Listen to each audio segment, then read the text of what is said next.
Sir मुझे लगता नहीं कि इस राजीव ने कुछ किया होगा। सीधा साधा लड़का है। यहाँ से निकलने के बाद वो सीधे घर गया था। कोई भी क्रिमिनल रिकॉर्ड नहीं है और ना ही ऐसे किसी के टच में जो ऐसा कुछ कर सके। कैरेक्टर से तो क्लियर है सर। तुम्हें याद है रश्मि की माँ ने एक बार कहा था कि रश्मि के पिता ने रश्मि को अपनाने से मना कर दिया था। रश्मि अपने जन्म के समय से ही काली थी, इसीलिए उसके पिता ने उसे अपनाने से इनकार कर दिया। मेरा रंग देखा है, अपना रंग देखा है, इतनी काली लड़की हमारी हो सकती है? तुम सही से बता दो, वरना तुम्हें भी छोड़ूंगा और इसे भी नहीं छोड़ूंगा। क्योंकि उन्हें लगता था कि रश्मि उनकी बेटी नहीं है। क्या पता ये बात सच हो, रश्मि की माँ का किसी के साथ अफेयर हो। रश्मि इस बात का पता लगाना चाहती है और इसी चक्कर में उससे गड़बड़ हो गई हो। ये रश्मि और अंकिता में से कोई भी मिल जाए तो इस केस को सॉल्व करने में बहुत आसानी होगी। हेलो, क्या?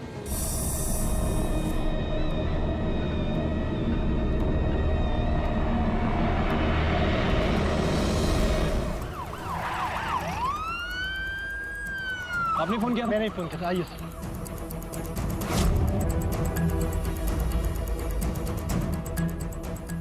सर, ये देखिए सर, हम लोग अक्सर यहाँ पेट्रोलिंग के लिए आते हैं। आज जब हम लोग यहाँ से निकल रहे थे तो हमने इसकी लाश देखी, इसलिए हमने आपको इन्फॉर्म किया। देखो कुछ मिलता है क्या?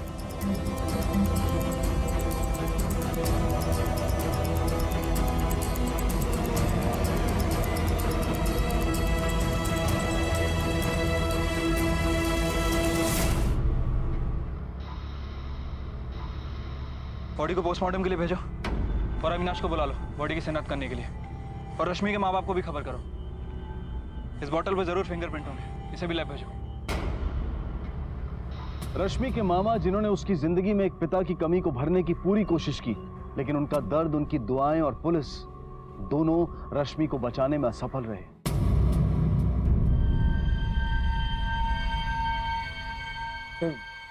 अंकिता कहाँ पे? उसका भी पता नहीं चला।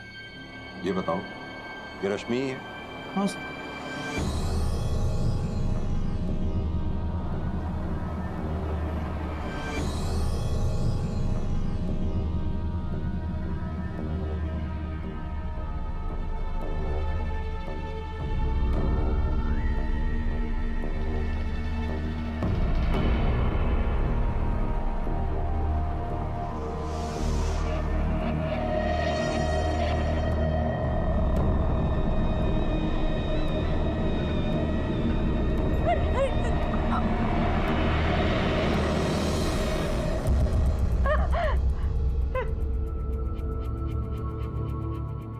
हो गई तुम्हारे मन को तसल्ली?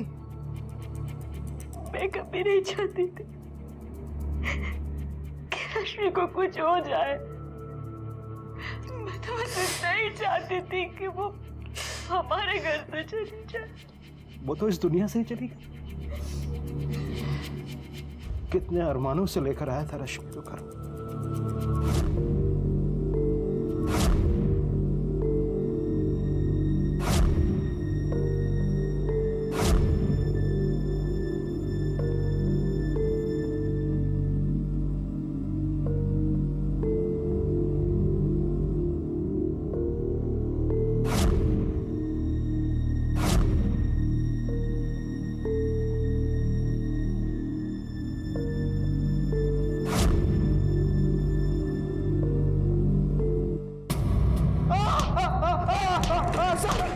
सर क्यों मारे मुझे? सर बताओ क्यों मारे?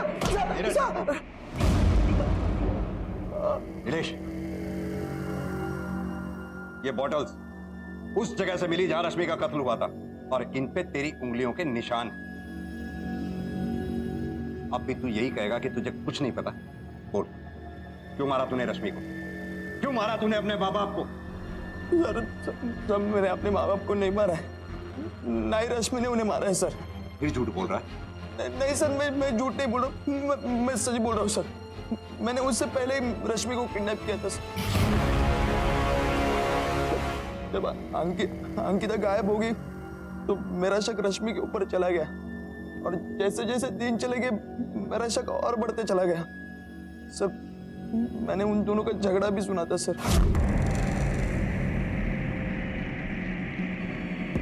पहले मैं तैयार हो जाऊं, फिर सुंदर बनने की कोशिश में अपना टाइम वेस्ट करते रहना। तुम समझती क्या हो अपने आप को? तुम्हें क्या लगा तुम मुझे धक्का दोगी और मैं चुपचाप बैठी रहूंगी? हमारे घर में रह के हमारा खाना खा के ऐसी बातें कर रही हो जैसे लग रहा है महारानी हो यहाँ की। जितना हक तुम्हारा है इस घर पे उतना मेरा भी है। मैं बेटी हूँ इस घर की। वो अलग बात है कि मैं चीख कर अपना हक मांगती नहीं, लेकिन मांग सकती हूँ। अगर तुम पैदा ही ना हुई होती तो आज जो लाड प्यार तुम्हारे हो रहे हैं उतना मेरा हो रहा होता। झगड़े के 2 दिन बाद अंकिता गायब हो गई सर, और जैसे जैसे दिन गुजरते गए वैसा वैसा शक मेरा बढ़ता गया, और अंकिता वापस नहीं आए तो मुझे पूरा यकीन हुआ कि ये सब रश्मि ने किया है। और एक दिन मैंने उसे फोन पे बात करते सुना। हाँ वही रखना, मैं बताती हूँ क्या करना है। हाँ ठीक है, मैं तुम्हें कॉल करती हूँ। हाँ अंकिता कहाँ पे? 1 मिनट बाद में कॉल करती हूँ। मेरी बहन कहाँ पे? बताओ नहीं तो मैं। क्या बकवास कर रहे हो? मैं नहीं जानती वो कहाँ है। सर इसीलिए मैंने उसे किडनैप किया। उसके बाद जंगल में जाके एक पेड़ से उसे बांध दिया। मैंने उसे बहुत मारा, बहुत पीटा, उसे पूछा लेकिन उसने मुंह तक खोला नहीं सर। हो सकता है उसने अंकिता का किडनैप ही ना किया। ये नहीं मालूम मुझे। उसके बाद मम्मी पापा की मौत हो गई और आप ढूंढते ढूंढते हॉस्टल आ गए, और मैं कहीं फंस ना जाऊं इसीलिए मैंने उसे मार दिया।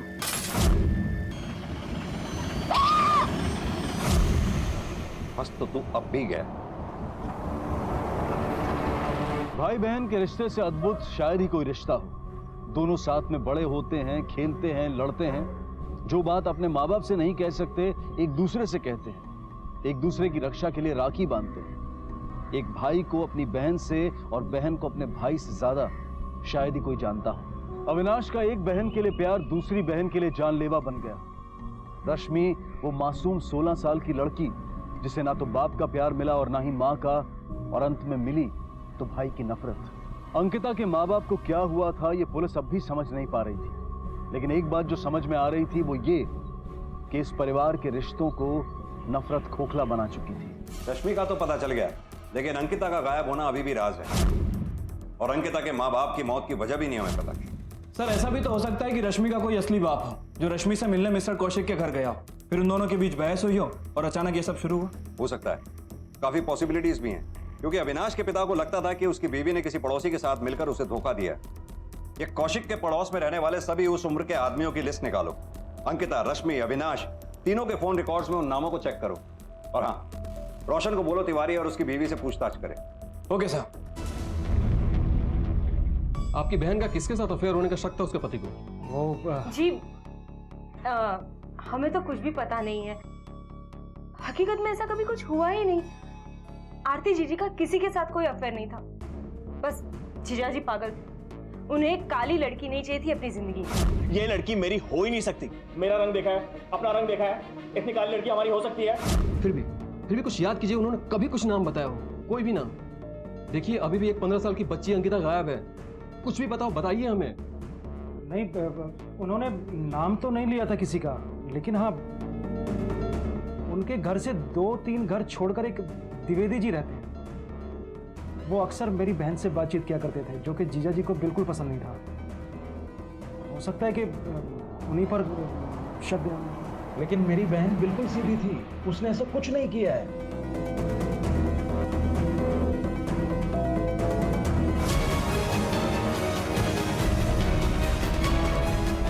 मिस्टर द्विवेदी जी, हमें आपसे रश्मि के सिलसिले में कुछ बात करनी है। ठीक है, आइए। क्या ये बात सही है कि आप रश्मि के पिता हैं? सर पता नहीं ये कौन अफवाह फैला रहा है। मुझे उनके घर के बारे में ज़्यादा पता नहीं है और पता करना भी नहीं। सर मेरी कौशिक साहब के साथ दोस्ती थी, घर पे आना जाना था। फिर अचानक मिस्टर कौशिक को मेरा आना जाना खटकने लगा, तो मैंने जाना ही छोड़ दिया। फिर भी कंफर्मेशन के लिए हमें आपका डीएनए टेस्ट करना होगा। सर एक मिनट।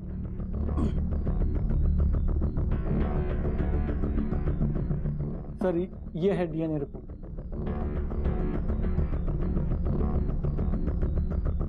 ये डीएनए टेस्ट आपने क्यों करवाया? सर कुछ दिन पहले रश्मि आई थी, जैसे आप लोग आए, कहने लगी कि आप मेरे असली पिता हो। परेशान थी बेचारी, क्योंकि घर वालों ने उसे निकाल दिया तो अकेली पड़ गई, अपने पिताजी को ढूंढ रही थी। प्लीज अगर आप मेरे पिता है तो बता दीजिए प्लीज। मैं किसी से नहीं कहूंगी, मैं चुपचाप यहाँ से चली जाऊंगी। मुझे सिर्फ सच जानना है प्लीज। रश्मि को कैसे पता चला? उसकी माँ आई थी उसके साथ, कहने लगी कि ये तेरे पिताजी हैं। देख ले, ये है तेरा बाप, आज से ये तेरी देखभाल करेगा। इसी के कुकर्मों का फल है तू। अब तुझे हम नहीं झेल सकते। मुझे भी सर खराब लग रहा था उसका हाल देखकर, लेकिन मैं भी क्या कर सकता हूँ। ये कब की बात है? ये 1 तारीख की बात है सर, क्योंकि 2 दिन बाद 3 तारीख को ही रिपोर्ट आई थी डीएनए की। मैंने उन दोनों को फोन करके बुलाया, रश्मि की माँ आके रिपोर्ट देख के भी गई। पर ये कैसे हो सकता है?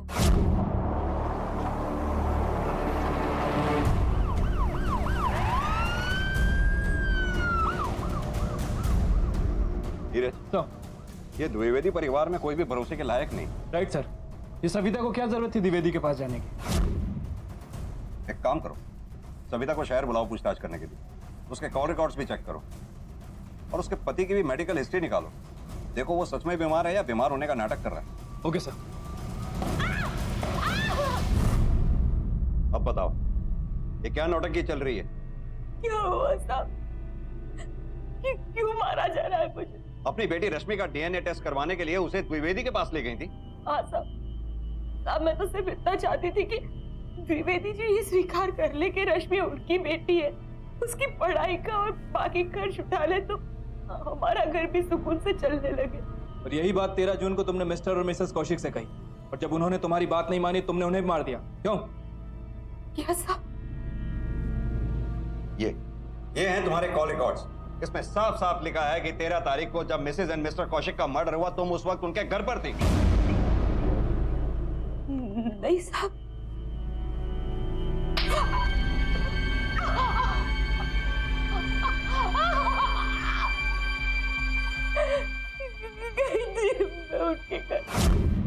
मेरा दिमाग खराब हुआ है। उस औलाद को घर पर रखूं और रोज उसको देखूं और अपनी बीवी के धोखे को याद करूं। धोखे की कोई बात ही नहीं है। रश्मि आप ही की बेटी है। ये रही डीएनए टेस्ट की रिपोर्ट, वो द्विवेदी जी की बेटी नहीं है। अरे द्विवेदी की नहीं होगी तो किसी और की होगी, मुझे कोई फर्क नहीं पड़ता है। वो इस घर में नहीं रह सकती है, समझी तुम? तुम्हारा पति लेकर गया था उसे, उसकी जिम्मेदारी बनती है। आप खुद क्यों नहीं करवा लेते डीएनए टेस्ट? दूध का दूध और पानी का पानी हो जाएगा। मुझे कोई डीएनए टेस्ट कराने की जरूरत नहीं है। वो लड़की मेरी बेटी नहीं है तो नहीं है, आई समझ में? और तुम बचपन में उसे लेकर गई थी तो उसे मार देती। अगर आप नहीं कुछ कर सकती हो तो जाकर उसे बेच दो। अरे छी, कैसे बाप है आप, कैसे इंसान है।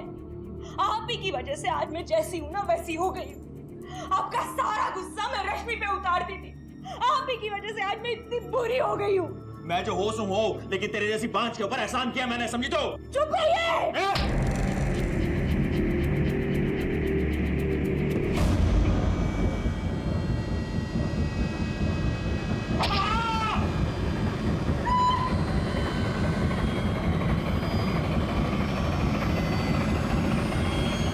अपने आप को बचाने के लिए मुझे जीजी को भी मारना पड़ा। तुम 2 परिवार मिलके भी एक बच्ची को नहीं संभाल पाए, शर्म आनी चाहिए।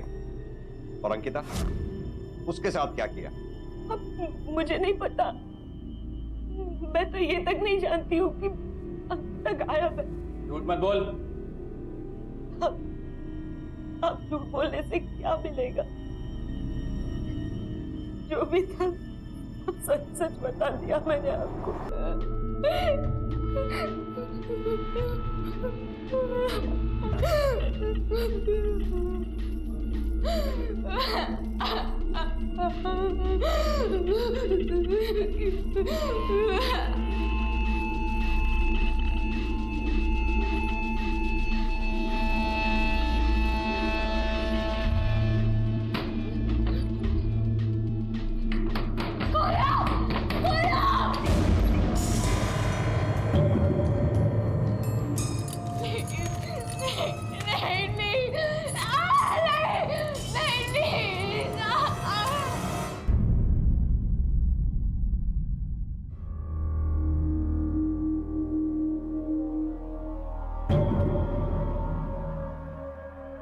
सुनिए,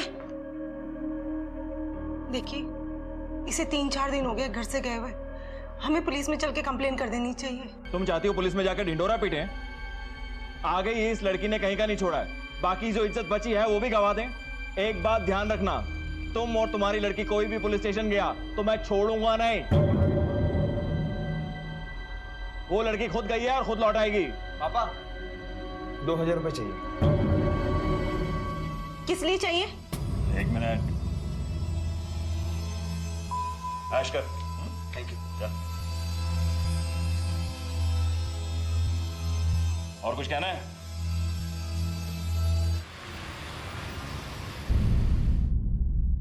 अरे सुनो, 3 दिन से रश्मि से बात नहीं हुई है, जरा फोन लगा दो। फ्री के पैसे नहीं है मेरे पास जो उसको फोन लगाती घूमूं। अरे उसे खुद से फोन करना चाहिए हमें।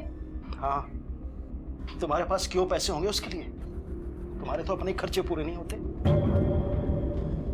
हाँ, मेरे सारे पैसे तो मुझ पे ही खर्च हो जाते हैं। इस लड़की के घूमने फिरने का खर्च, आपकी दवाइयों का खर्च, इस घर की मरम्मत का खर्च, वो सब तो महारानी जी देती है ना।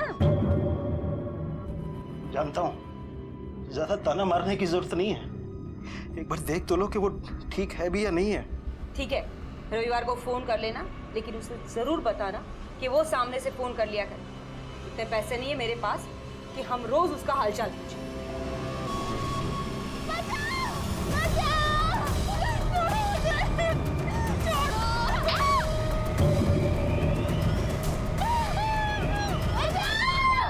नमस्कार, आदाब। क्राइम पेट्रोल डायल 100 में आप सबका स्वागत है। अंकिता और रश्मि, 2 लड़कियां, दोनों गायब, और दोनों के परिवार वालों को अंदाजा तक नहीं कि उनके साथ क्या हो रहा है। एक परिवार में एक पिता अपने पुत्र की खुशी में अपनी बेटी को भुला चुका है, और दूसरे में एक मां अपने पति की बीमारियों और पैसों की कमी के बीच अपनी बेटी को बोझ मान चुकी है।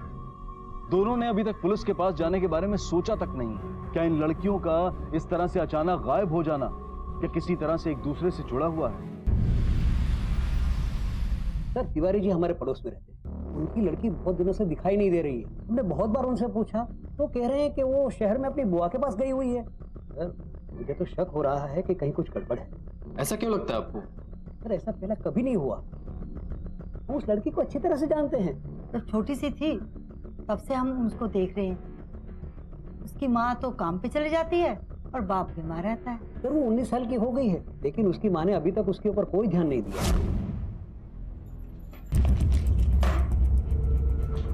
क्या ये? हाँ, क्या है? अपने जैसे ही काली दाल बनाएगी? पैसे क्या पेड़ पे उगते हैं जो ऐसे दाल बनाएगी? पढ़ाई करेगी तू? अरे हाँ? अरे सविता, छोड़ दो उसे। अरे कोई छुड़ाओ उसे। सविता, मारो मत उसे। क्या मारो? नहीं मारू तो ऐसी दाल बनाते हैं। पढ़ने बैठती है तू? ये करती है तू? अरे क्यों मारे बच्ची को? अरे मारो नहीं तो क्या? देखो दाल देखो जरा। अरे ठीक है। क्या ठीक है? पढ़ाई के नाम पे काम करने नहीं होते उसे। अभी भी अगर उसको ये पता चल जाए कि वो खो गई है तो पुलिस स्टेशन में जाने के बजाय वो खुशियां मनाएगी। ठीक है, आप लोग जाइए, मैं देखता हूँ क्या करना। आपकी बेटी कहाँ है? क्या बात है इंस्पेक्टर साहब? आपके पड़ोसी बता रहे थे कि पिछले काफी दिनों से आपकी बेटी आपके घर पे नहीं दिखी। जी, वो तो अपनी बुआ के यहाँ गई है। कब? महीना भर हुआ। आखिरी बार बात कभी थी आपकी? सर, 4 दिन पहले। ठीक है, एक काम कीजिए, रश्मि, उसकी बुआ और उसके फूफा जी, तीनों का नंबर दीजिए। ये क्यों कर रहे हो तुम? नहीं, छोड़ दो मुझे। नहीं, नहीं, नहीं, छोड़ो, नहीं, नहीं।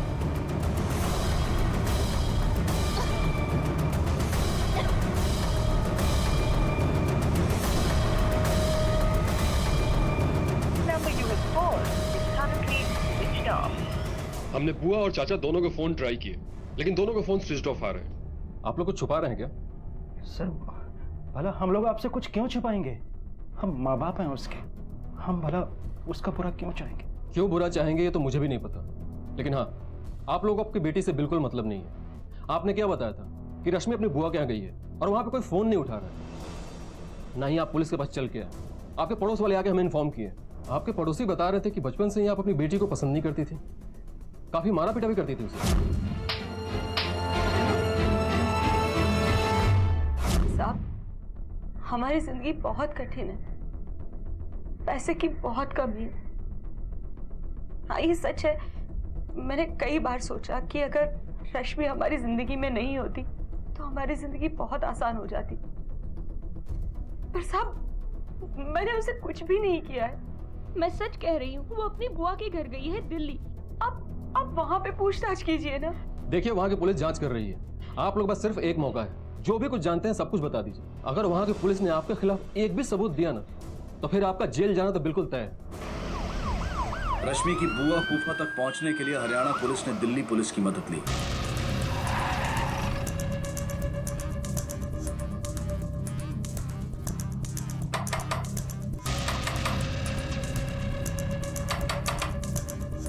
नीलेश, लगता है घर में कोई नहीं है, पड़ोसियों को बुला। Okay sir. कब से नहीं देखा इन लोगों को? सर 2 दिन से। नीलेश चलो दरवाजा तोड़ो।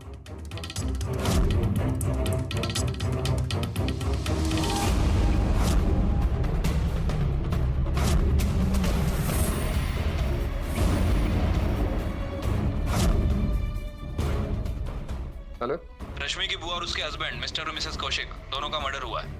क्या कोई मर्डर वेपन मिला? नहीं सर, कोई वेपन नहीं मिला। आस पड़ोस में पूछताछ करो, बॉडीज को पोस्टमार्टम के लिए भेजो। Okay sir. आपकी बहन और उनके पति का किसी ने मर्डर कर दिया है। क्या? और साहब, हमारी बेटी रश्मि? अभी तो कुछ पता नहीं चला है, जैसा ही कोई इन्फॉर्मेशन मिलता है हम बताते हैं।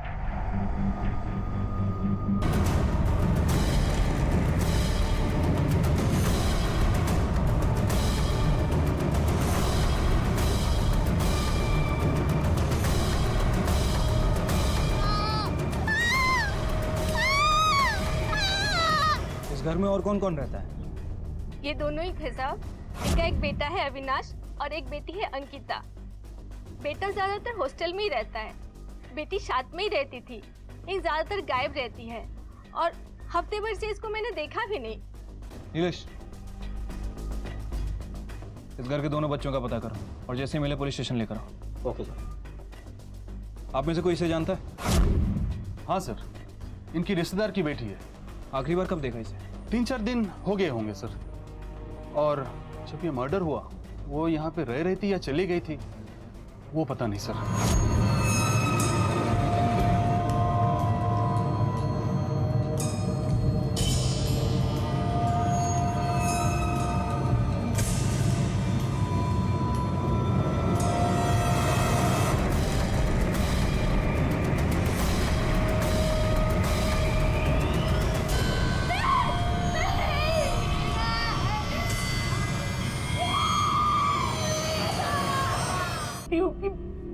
गायब है। झूठ मत बोल। आप झूठ बोलने से क्या मिलेगा? जो भी था सच सच बता दिया मैंने आपको।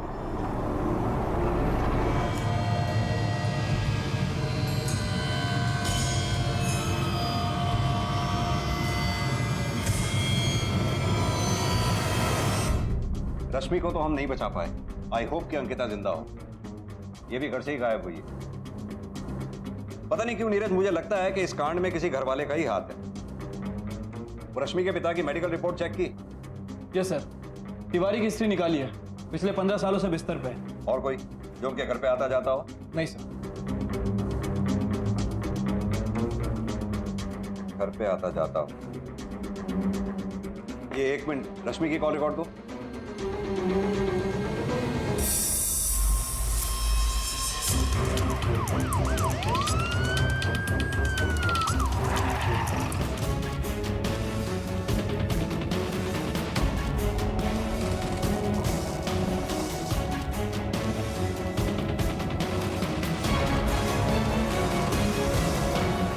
सर, मोबाइल मिला है, स्विच ऑफ है।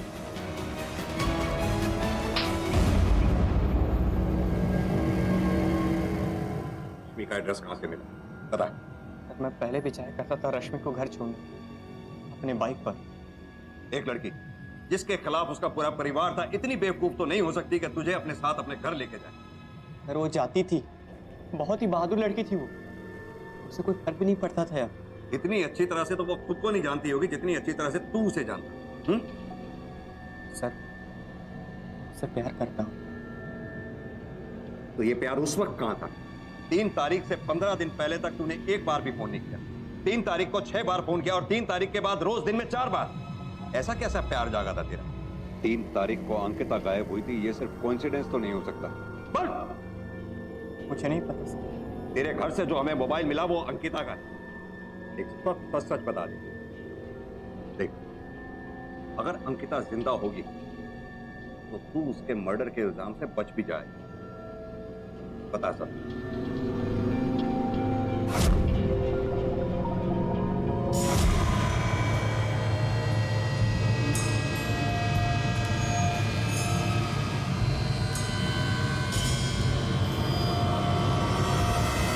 सर, मैं रश्मि से 1 तारीख को मिला।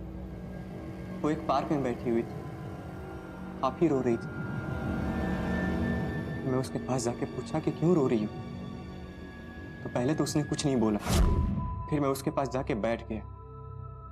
मुझे लगा शायद वो खुद को अकेला महसूस कर रही। क्या हुआ? क्यों रो रही हो? कोई प्रॉब्लम है तो बताओ। सब छुटकारा पाना चाहते हैं मुझसे। बोझ बन गई हूँ मैं सबके लिए। समझ नहीं आ रहा क्या करूँ, कहाँ जाऊँ, इसलिए रो रही हूँ। और फिर मैंने उसे समझाया, तू अपनी बहन को कुछ दिनों के लिए गायब कर दे, फिर देख तब तुझे भाव देंगे। और वो मान गई। और फिर मैंने एक दिन अंकिता को किडनैप कर लिया।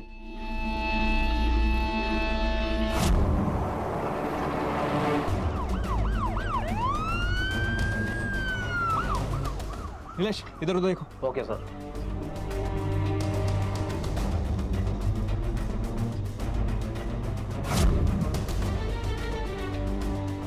रश्मि मुझे दिन में 4 बार फोन करती, अंकिता कैसी है, ठीक भी है नहीं, खाना खाया है नहीं। मैं भी उसे रोज देखता, बेबस लाचार, अपने हाथों से खाना खिलाता, उसका ध्यान रखता। पर मेरी नीयत खराब हो गई और फिर मैंने उसका रेप कर दिया।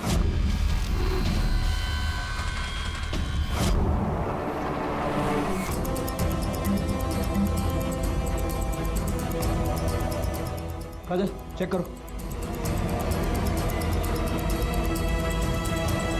तो जिंदा है अभी। हॉस्पिटल ले चलो। और फिर जब रश्मि गायब हो गई तो मुझे लगा मामला और बढ़ सकता है, इसलिए मैं घर चला गया और अंकिता को वहीं छोड़ दिया। मुझे तो ये भी नहीं पता सर, अंकिता जिंदा भी है कि मर गई। अंकिता जिंदा है, लेकिन तूने उसे मारने में कोई कसर नहीं छोड़ी।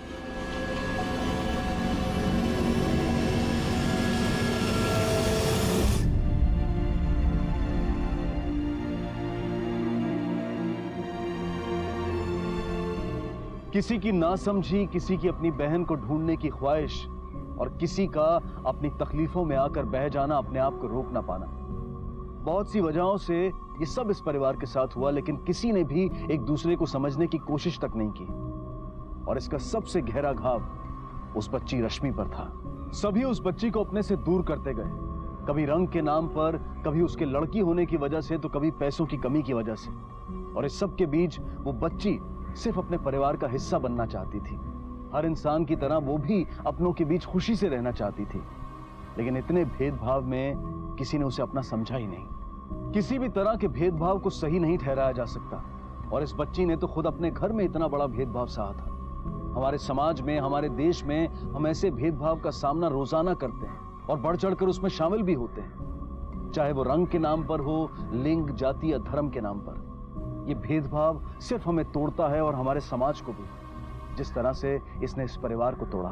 एक दूसरे का अपमान करके हमें नफरत के अलावा और कुछ हासिल नहीं होगा, और रश्मि को तो ये सब खुद अपने पिता और अपने घर वालों से झेलना पड़ा, तो उसकी हालत का तो हम अंदाजा भी नहीं लगा सकते। लेकिन हम इतना जरूर कर सकते हैं कि हम अपने आसपास होने वाले भेदभाव के खिलाफ आवाज उठाएं और उसे रोकें।